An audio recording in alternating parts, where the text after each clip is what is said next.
ఈరోజు ఈ గడ్డ మీద ఈ ప్రజలకు నువ్వు క్షమాపణ చెప్పిన తర్వాతనే మళ్ళీ ఈ జిల్లాలో నువ్వు ఓటు అడగాలి అని చెప్పి చంద్రశేఖరరావు గారిని గట్టిగా డిమాండ్ చేస్తున్నా.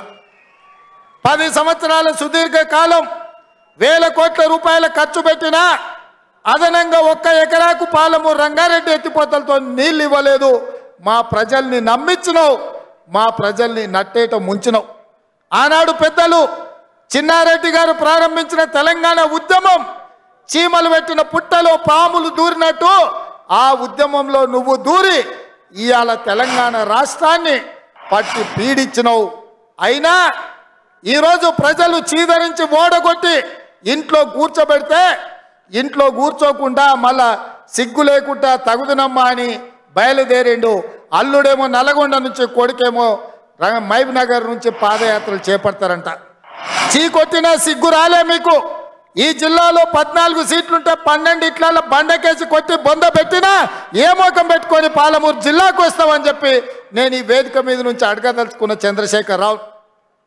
నువ్వు భీమా పూర్తి చేసినావా, నెట్టంపాడు పూర్తి చేసినావా, కోయిల్ సాగర్ పూర్తి చేసినావా, కల్వకుర్తి పూర్తి చేసినావా, SLB పూర్తి చేసినావా, దేవాదుల పూర్తి చేసినావా, ప్రాణహిత చెవెళ్ళ పూర్తి చేసినావా? ఈరోజు 10 ఏళ్లల్లా 2 లక్షల కోట్ల రూపాయలు ఖర్చు పెట్టి ఈరోజు ఏ ప్రాజెక్టులు పూర్తి చేయలే.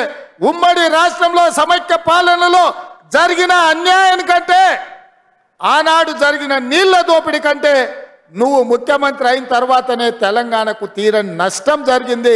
లెక్కలతో సహా పెద్దలు ఉత్తమ్ కుమార్ రెడ్డి గారు శాసనసభలో మిమ్మల్ని అడిగిండు, కడిగిండు, బండకేసి కొట్టిండన్న సంగతి ఈ వేదిక మీద నుంచి నేను చెప్పదలుచుకున్నా. మిత్రులారా, ఆనాడు ఉమ్మడి రాష్ట్రంలో సీమాంధ్రకు చెందిన ముఖ్యమంత్రులకు తెలంగాణ అంటే ఒక భయం ఉండే. ఈ నాయకులు ప్రశ్నిస్తారని నిధుల దోపిడీ, జల దోపిడీ పాల్పడాలంటే ఒళ్ళు దగ్గర పెట్టుకొని ఆలోచన చేసేటోళ్ళు.